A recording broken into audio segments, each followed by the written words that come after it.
Good morning. Thank you everyone for joining us. I am going to pause as we welcome everyone into the webinar today.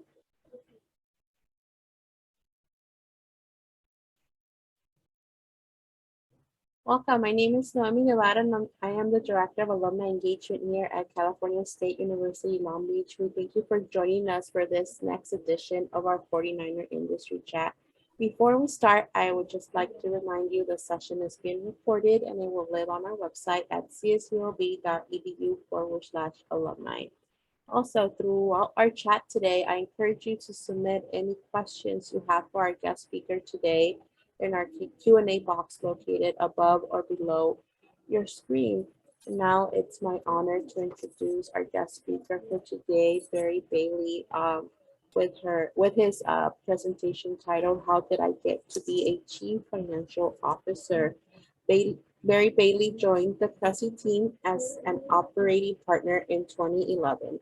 He served as the Chief Financial Officer of both AMN Healthcare Services and Valeant Pharmaceuticals. In addition, Bary served in executive roles with a variety of other healthcare companies, including PacifiCare Healthcare Services Systems, Premier, Tenet Healthcare, American Medical Holdings, and Arthur Andersen and Company. Bary is a certified public accountant. He received his BS in finance from CSULB and has served on several boards as a director of both public and private companies. Please welcome today's 49er Industry Chat host, Bary Bailey, all the way from Texas. Thank you, Naomi, and good morning, everyone. I hope you can hear me okay, and Naomi, I hope you give me the thumbs up that that's working okay. And it's a pleasure to connect with everyone, and hope you're doing well.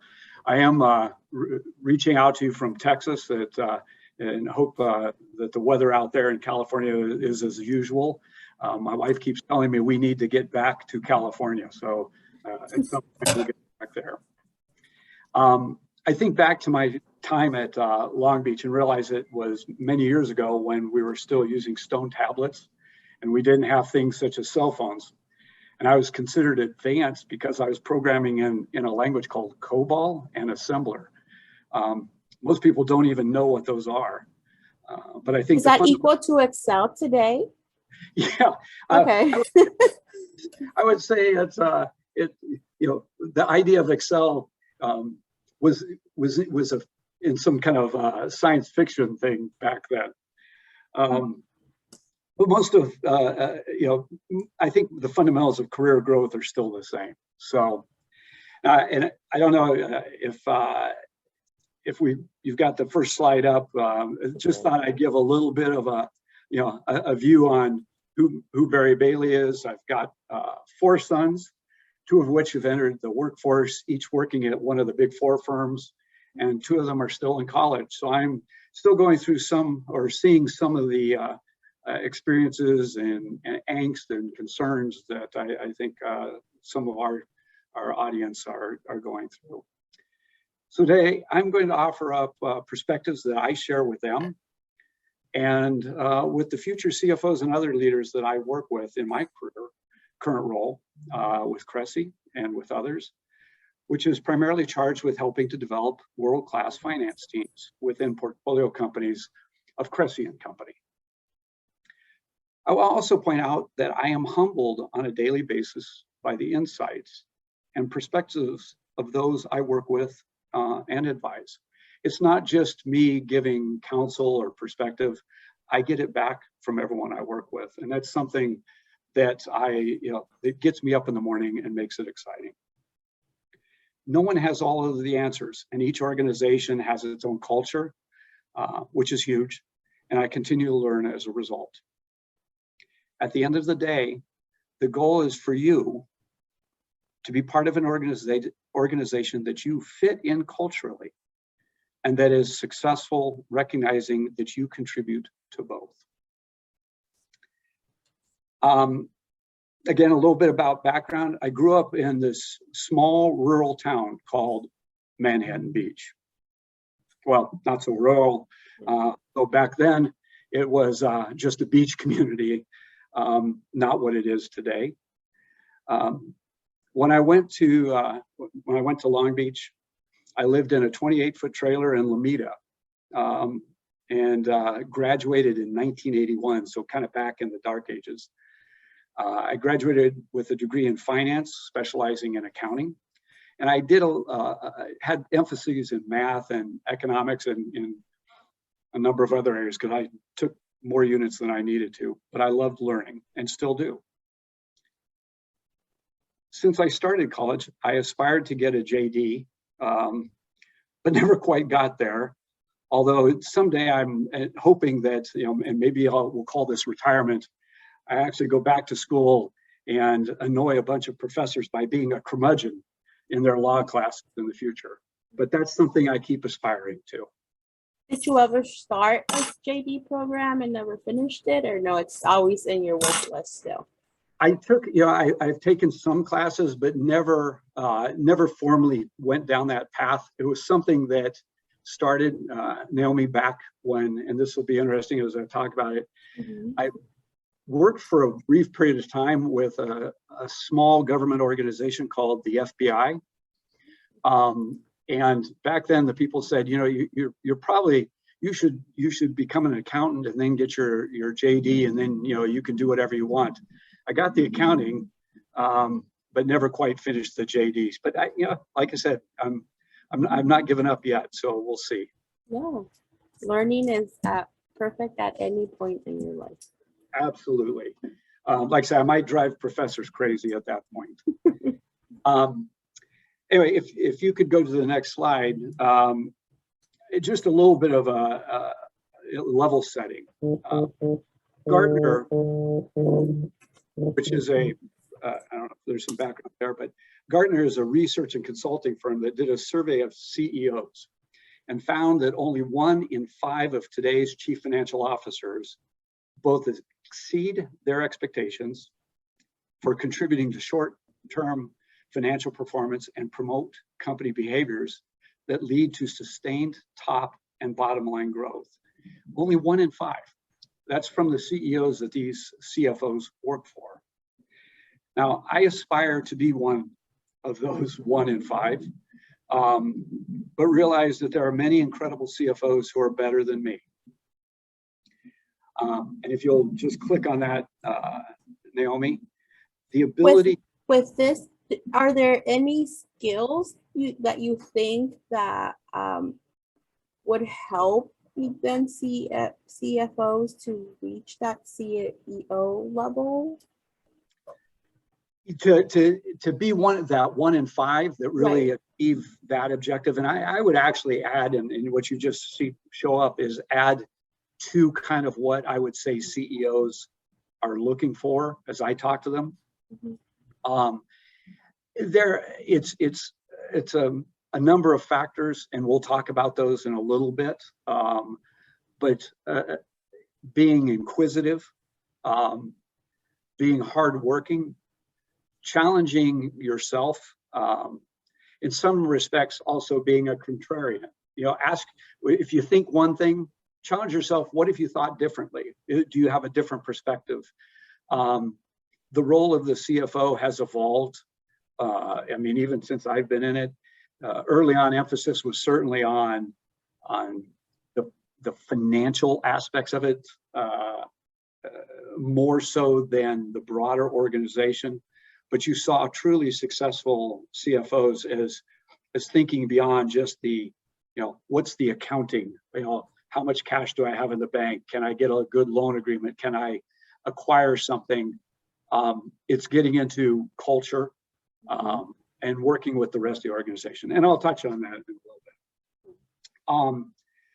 There are 5 things, and to that end, there are 5 things that I have always held as my guiding posts. The first one is passion. If you're not passionate about where you are headed, I personally, and I tell others, look elsewhere. That does not mean you have to get excited about a spreadsheet you're building at the moment, but about the knowledge you are developing. and what you are sharing with others that will lead you to a role down the road that you are excited about. So you'll hear this as we go through, is my recommendation is don't just think in the moment. Think about the longer term aspects of what you're doing, but always be learning. So passion. The other thing is compassion. Understand that others have lives. It doesn't mean looking the other way, and it doesn't mean others do not have to perform, but it does mean show respect. Unless someone is doing something, I always tell people, unless they're doing something illegal, immoral, or unethical, show them respect. Even if you don't agree with their views or behaviors, learn from them. Because you're going to pick up insights and perspective that are going to drive you not only from just your own personal self, but as I look at it as being a CFO, learning what's driving them, whether it's a coworker that you're with, a customer, a vendor. Learn from them and understand what's driving them. The other thing is inquisitiveness. It's a big word, and it requires a lot of syllables to get out. But I always say, ask why. When you see something on the news channel, or you read about a fact, or on Instagram, or better yet, Twitter, and Twitter's obviously seen a lot of press recently, I always say dig a little deeper, or even a lot deeper. On the job, if someone asks you to do a job, that is produce a spreadsheet or something, sort files, ask why. Not in ask why should I do it, but ask what will this do to help the requester so that you can understand better. Because sometimes people ask for things and maybe they don't fully understand what they're asking for. And how will it help the client potentially, or your company? As a side note, if your supervisor does repeatedly say, just do it, unless you work for Nike, start looking for another job, because frankly, that's not very engaging. Sure. The other thing is honesty with others and yourself. Not losing sight of being respectful, but be honest with yourself. Years ago, I engaged several consulting firms in a very large IT implementation. You may have heard of the firms: Deloitte, Accenture, Capgemini. And I was talking with the head of the engagement for one of the firms, and they were bidding on this, and was telling him what I thought was needed. His response was very honest. He said it was the dumbest thing he had ever heard. I was taken back a bit by his comment, because I was telling him what I thought should be done. And my first reaction was, boy, that's an interesting approach to winning the engagement. And then I went to the CEO and told him I had found our next CIO. And he asked me why. And I said it was because the person who told me what I needed to hear, not what I wanted to hear. We did hire the individual, and today Jeff Glass, that's his name, is my best friend, even today. Jeff was always very blunt, and I might advise that if you're going to take that approach to heart, it might be delivered a little bit more diplomatically, but honesty is a big issue. And then finally, integrity. Never compromise your integrity. All of you on here have a lot of years ahead of you. Never compromise on your integrity. Doesn't mean get in the face of others and wear it on your shirt sleeves, but it does mean never a compromise. Thank you. These are all great, areas for people to think about, as they either go through their first career or are in mid-level career or thinking of going in various industries. It's interesting, and like I say, as we go through time, we learn a lot of things. As I look at it, one of the things I've always subscribed to is nothing's ever too small or beneath me.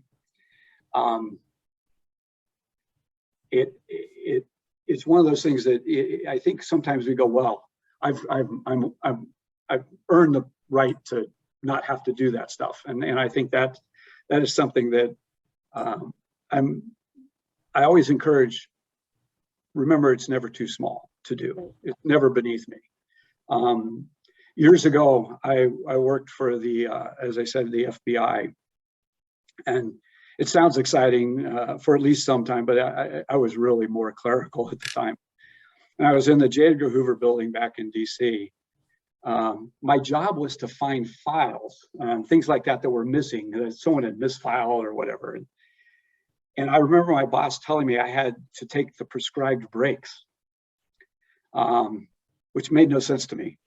I didn't need a break.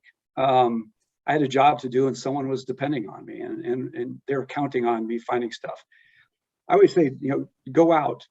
Nothing's too small. Keep pushing yourself. Distinguish yourself, and that's what people will remember. Naomi, I also have a philosophy, and I tell my sons this: do it right or don't do it. It doesn't mean perfection, but it means if you can't do the job right, don't do it, because all it will do is reflect on you. Right. And yeah, then be proud regardless of the task, be proud of what you put out there, because it comes back to reflect yourself. It is, and like I said, you look back, and invariably you look back and remember those things. You go, man, I wish I wouldn't have done that, or I wish I would have done that. It's not always a negative, but taking a more proactive stance. And again, as we look at the workforce, and I would, today there's a lot of demand for talent and resources, and I suspect everyone on here is going, well, I don't need this because I've got the job I want, and that's great. But if you are looking and you haven't found the right thing, keep looking. First of all, set your sights on the longer term. Like I said, next year isn't what's going to drive your future. It's where you're going to be 5 years from now and beyond. And I always hold myself to that standard.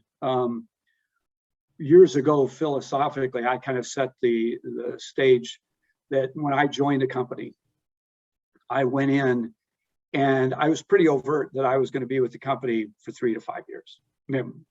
And as a CFO at a public company, that can, when CFOs leave, people always ask, well, wait, what's wrong? Why do they leave? I'm actually pretty overt when I would go into them, and investors would know that if I was doing my job, I was actually recruiting my successor. And that actually was invigorating, because then I could look at, I always said up or out.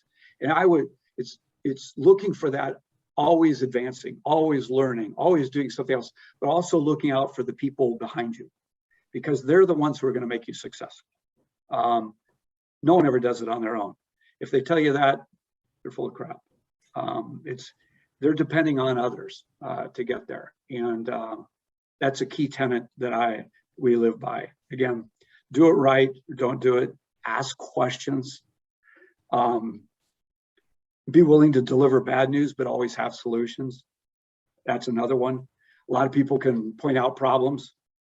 Identifying problems is easy. Identifying solutions that's where the real work starts.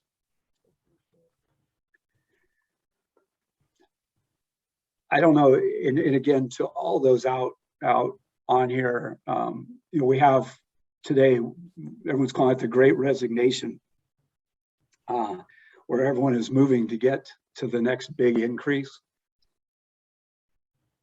I go back to think longer term. I see in public accounting, and that's near and dear because I'm, at the end of the day, somewhere in my DNA says CPA. I see in public accounting where people with 2 to 3 years experience get a big bump in pay. They leave. But I would tell you there's a big chance that they'll start to flatline because they're not getting that depth of experience. Whereas if they're willing to hang on a little bit longer to develop, maybe 4 to 7 years, their long-term prospects are Are they going to be a CFO? Are they going to be a CEO? Again, if that's what you want to do. So think longer term. Don't just think of the short term. And like I said, I counsel my own sons on that. I do have a couple questions. If you are ready, we could start to incorporate them today. Absolutely. You continue to grow your career in the financial accountancy sector, where you have continued to focus on the healthcare industry. Has that piece been intentional to align healthcare and the financial? Let me hopefully I picked that up properly. The healthcare and financial, I mean, every healthcare is very broadly defined. I mean, you have everything from private to public environments. I mean, you can talk globally. All aspects of it, though, and part of it is you have to understand there's an economic element to it. Whether you're going to the doctor who went to school and had to pay their tuition, to companies that developed pharmaceutical products, to the caregiver who's providing physical therapy. We have to consider all those and how to make sure that they're delivered effectively to those who need it, but that it's sustainable, that there's a long-term aspect to it. I don't know if that's getting to the question. If I missed it, maybe ask the question a different way. I think it's more like, so your background is that financial, your degrees, but then you work in that healthcare industry. So how does that, maybe how did your degree help you in being in the healthcare industry, managing healthcare companies? It's interesting. Going back to the early days when I was with Arthur Andersen, one of my clients happened to be a hospital company. And so I started getting into understanding what the drivers were for that company, both from the standpoint of what was needed to deliver care, who influenced it, and all that. And so I just started spending more time in it. The finance side of it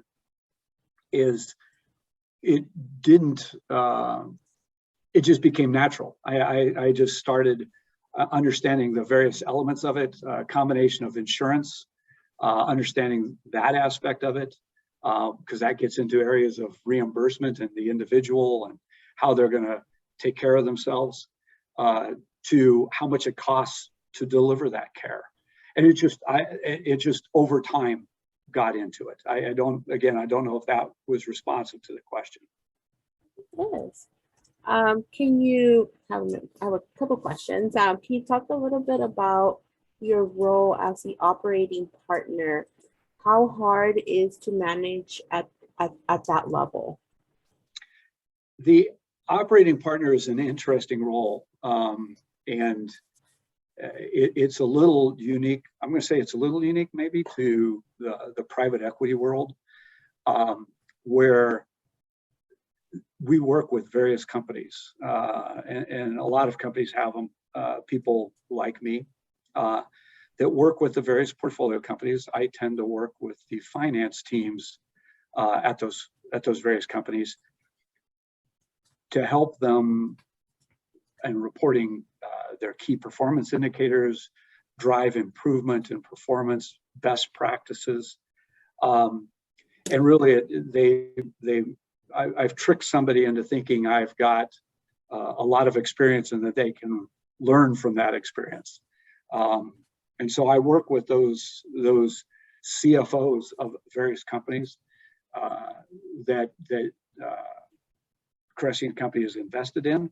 I also work with other companies that I've just built relationships with those people, and it's always good to learn. And so I share my background and thoughts and perspectives, and I learn from them as well. Wonderful. And that kind of leads into my next question. How did you learn to be an executive? Did you shadow someone? Or did you have a mentor that showed you the ropes and taught you how to be a strong leader? I think we all have mentors. Some of them are whether it's your parents, whether it's another coworker or an executive. You learn by example in many cases, and that because the technical side, and I'll talk accounting, the technical side, yeah, you're going to get that. It's how you work with others, how you guide. It's one thing, as I mentioned before, if someone comes in and says, just do it, that's not developing an organization or team members. So just observing, watching other executives who I viewed as successful, and seeing how they operated. Did they engage people, or did they solicit their opinions? Did they listen to them? It wasn't just a gratuitous, hey, what is your view, and then ignore it. It was they led by example. And I had a few of them. I remember one I worked for, and I remember when I joined the company, I was actually nervous because the individual had been known for being pretty hard, and not being flexible in any way, shape, or form, and willing to terminate people, fire them. And I came in, and early on, I had a big mouth, and I remember I was going through looking at part of the organization. I was telling him what I thought, and he essentially stood up, looked at me, and says, and he used a couple expletives, mind off of this, it's not your business. And he walked out of the room.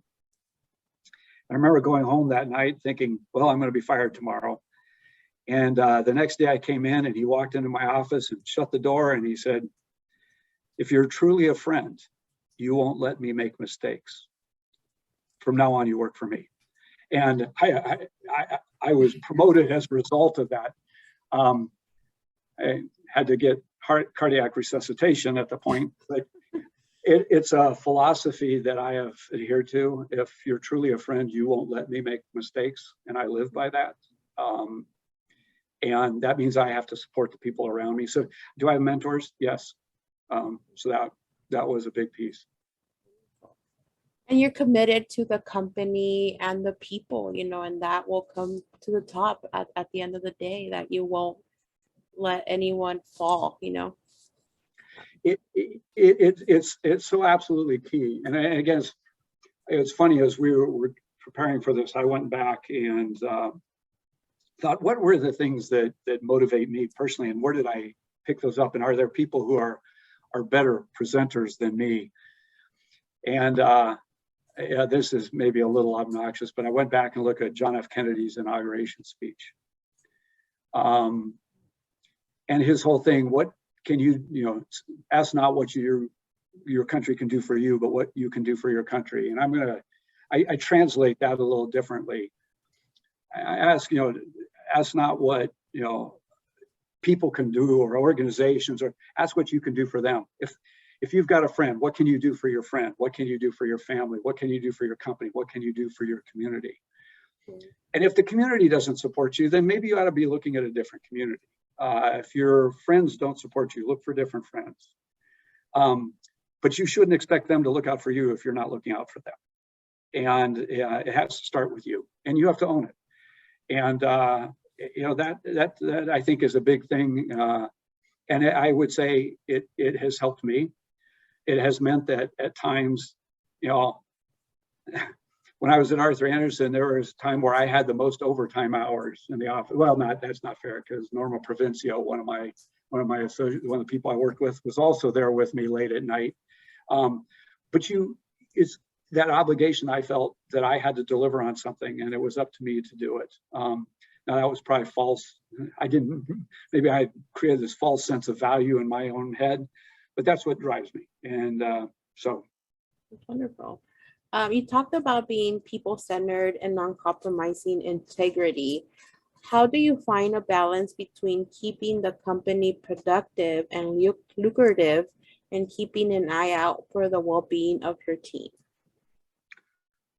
I think those go together. I actually don't even think there's a conflict there. It's every day somebody comes in, they're giving themselves to the company. They're delivering their value, and the company owes it back to them. And I say that, but it's mutual. And if it's not mutual, then we're upside down.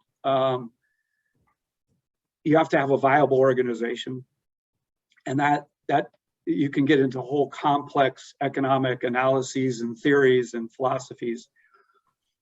I think sometimes we get carried away with that. It's being fair, and if you're not fair and people leave, that's a harbinger for ultimate failure in the company. At the same time, if you've got a company and you've got, and this is going to be unfair, if you've got a group that has to do layoffs, the people at fault for that are the leadership. And I've been the leader, and I have failed. But it's what do we learn from that? How can we make it and so we don't have to go through that again? And it's that balance. I don't think it's the balance we live every day. When you're with a spouse or a girlfriend, boyfriend, or whoever there's a balance that you're there together, and I find that the people I work with, they're part of my family, and they get to know all about me.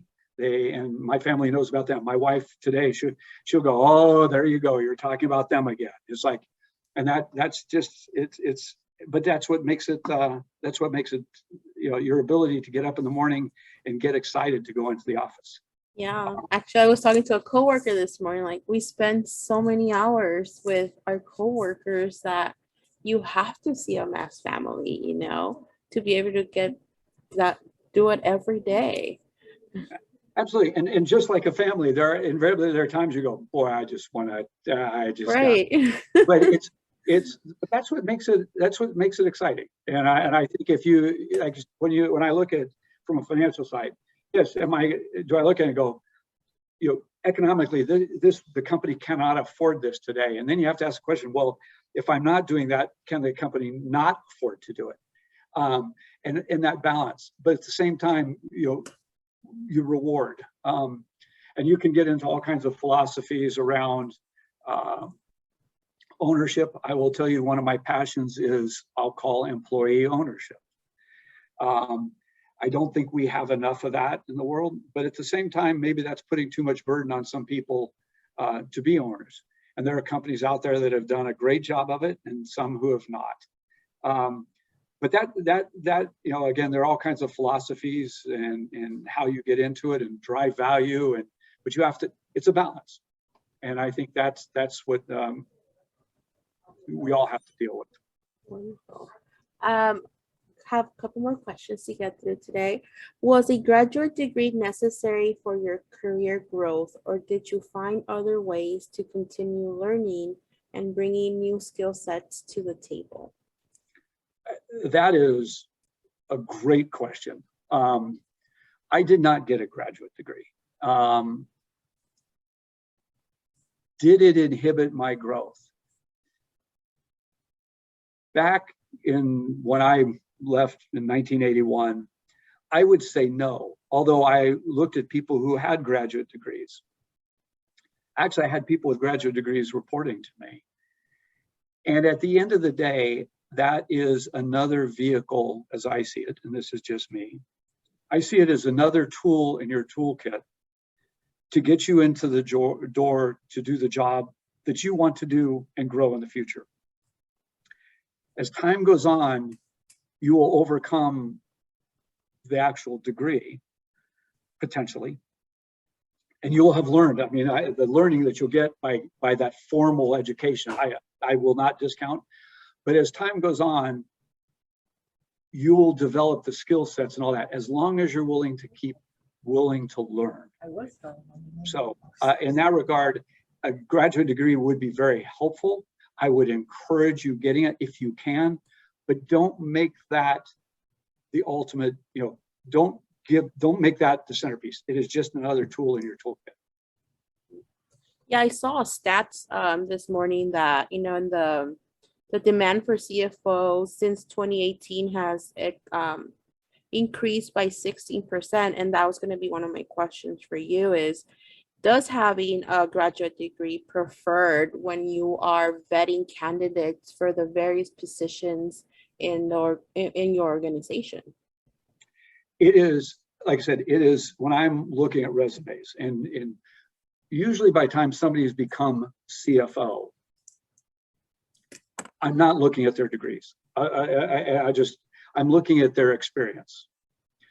It is nice to see. I mean, it's another indication of a rigor that the individual's gone through. But just having a degree does not give you real life experiences. It says that you're focused, that you stick to a certain, like I say, rigor and all. When I'm looking at people earlier on, and not the CFO, but maybe somebody in what we call financial planning and analysis, having that advanced degree, yes, that has more weight to it, because typically that person doesn't have a long history of real life experiences yet. And so that rigor says, wait a second, you've gained it from the knowledge and experience of the professors you're working with, and a lot of times around the other people you're around in those classroom, that experience base, because a lot of times you get people who have been out in the workplace and you're drawing off of that knowledge base. So a combination of that, yes. So if I'm looking at somebody in FP&A or coming into the organization, yes. Over time, you'll develop those real life experiences. So yes, it absolutely helps. It's not a must-have. Wonderful. Are there soft or hard skills that you think, if you could share, that you think candidates that want to eventually evolve in a CEO, CFO role should work on right now? Well, certainly in a CFO role, having a finance background, whether it's accounting, which isn't necessary, or economics, or something like that. And I put economics into the finance category. I mean, depending, whether they're in liberal arts or not, but finance, I think can set you up to be a great CFO. It's understanding, as we go back to the previous discussion, being a great CFO, and this is again my definition, but I think it lends itself to things you see like what Gartner had, is looking at the organization more holistically. It's not just about getting a set of financial statements out.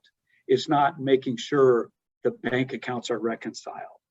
It's how does the team work together? Are you rewarding the team effectively? Is the reward meeting the return that it's delivering on both a reputation standpoint, an economic standpoint, and otherwise? And having that broader view, which is why we're seeing, you talk about the statistics of CFOs, more demand for CFOs. More CFOs are becoming CEOs because they've been required to have that skill set that goes beyond just looking at a set of financial statements. If you put on blinders and just look at the financial statements, you will make wrong decisions. It has to look beyond that. Wonderful. Another question from our audience: what advice would you give a current business student regarding to finding a mentor? To finding a what? A mentor. Ooh, it's interesting. I think they had to actually seek them out. That's a tough one, because I think of what's happened to me, and I don't know if I was just dumb lucky. I remember I had a professor at Long Beach. He was a great guy. He was just an amazing professor. He had left. He had worked for Deloitte. Was a partner at Deloitte and quit to become a professor, but it was really a path to become a priest. Oh. Really strange. But one of the most amazing professors, because the time he committed to each student was over the top. Each student he cared about, as if you were, he was giving you private, and it was the amount of investment he made. And he became kind of a mentor because that taught me something. And again, others that I've had is thinking boldly and going into areas. One of the things, I just talked to an individual who asked me, he goes, I have 2 job opportunities at the same company. And he says, this one I've done, and I could do this, and I'll get a promotion and title. This one I've done, but it's a little more, it's scary because I haven't done it as much and all that. And I said, take the scary one. Because that's how you're going to grow. And I think I picked that up from my mentors, but those mentors just presented themselves. It's hard to seek out a mentor. Right. But I mean, it started with your faculty member, that how you saw him, her, what they did, and that inspired you to, continue. Yeah. And it was funny because this was an audit. Okay. I think audit's going to be boring, but I had others in tax, and it's just, and those were great. I also had a great one. I remember the late nights, and I had so much coffee. I don't think I had because I had a final, and I was drinking so much coffee. I was wired, and I ran in and took the test, and then ran out. And he goes, "Wow, are you okay?" And it was like I was so wired up. But and that was in an econ class, and I just those were inspiring. And so you find your mentors by. And they're all going to deliver little elements to you. And it's the aggregation of those elements that make you who you are. And I think that's, it started back then. Wonderful. So what does your day-to-day look like as CFO? Ooh. What does it look like? What's a typical day for Bary? A typical day for Bary. Really reaching out to, what's happening in the business, and I look at, indicators, what's happening with the lifeblood of the business. What's, am I getting feedback from people out in the field? Am I getting feedback from customers? And that's a broad term, but it's true, and everything from feedback on positive, I tend to look at negatives. What negative am I getting? I'll always hear the positives, but I want to find, what isn't happening like I expected. And I actually go seeking that. The last 2 years have been interesting for everybody. We've done this virtually. I tend not to subscribe to that. I'm working with some portfolio companies now, and the CEO came to me and says, "Bary, you don't have to fly out here to Connecticut every week." And I got, "No, actually I do. I have to meet with the team. I have to see them face to face and see their reaction. And are they facing challenges there? Are they here? Are they getting a phone call that, was disappointing, that I should be aware of? Is somebody having a tough time at work, elsewhere?" And being aware of that, and that applies at the office, and that applies globally. I had, and you build those relationships. So a lot of my job is relationship building. I had my CFO of my Italian operations years ago called me and he says, "Betty, I've got a problem. The guy that I'm working with wants to do a deal with some people who are not maybe the nicest people." And I said, "Okay, tell them that internal audit mysteriously just happened to, on a random basis, is going to be coming in." And he felt comfortable enough calling me to help him out so that he could help guide his boss to not make a bad decision. But it didn't put him in the spotlight. It kind of put the onus on kind of random events. Building those relationships is key. And that's what, when you say my day-to-day job, that's my day-to-day job, is making sure I've got those relationships. Wonderful. And what would you say is the most rewarding aspect of your work or career, and what kept you coming back over the years?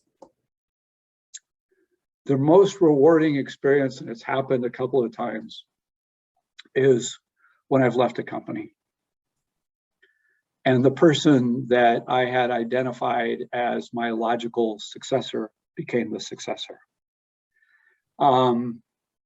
And I've been lucky to have great people working for me who could step into that role. And these were public companies. I mean, I've had private companies, same thing happen, but public companies. And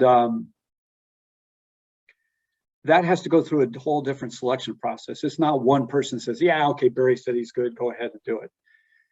It's an assessment by a board. They have to be conscious of investors and how the investors will interpret that. And I found that is the most rewarding thing in my career, is when I could step away and that person who followed me steps into that role. That is, I can't tell you how rewarding that is. I bet, I bet.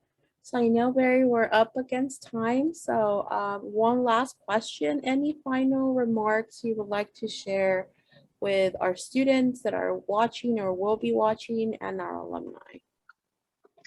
Yeah, the biggest thing I had, and I think it was on the slides, is distinguish yourself. Build on your strengths. You know, you could, you know, it's all in you. You've got the ability. You've gone to a great school, and I'm not saying that to be flip. That you can't see it behind me, but I've got the flag up on the wall. I appreciate all that I got from my education, and it's carried me forward. And but again, distinguish yourself. That's my advice. Wonderful. Before we go, if anyone would like to connect with you, are you on LinkedIn or? I am. Just Bary Bailey on LinkedIn. Yeah. Now, if you look it up, you'll see my mom had an issue. She spelled my first name with one R, so Bary, but Bary Bailey. Absolutely. Wonderful. So again, Bary, it's been wonderful chatting with you today and get a better insight into your career path, and congratulations on having an amazing career. We're very happy to have you as part of our alumni family. Thank you, Naomi, and thank you for everyone else who helped. Thank you everyone for watching. Please visit our website to learn about future chats like this and follow us on social media. Bary, you could hold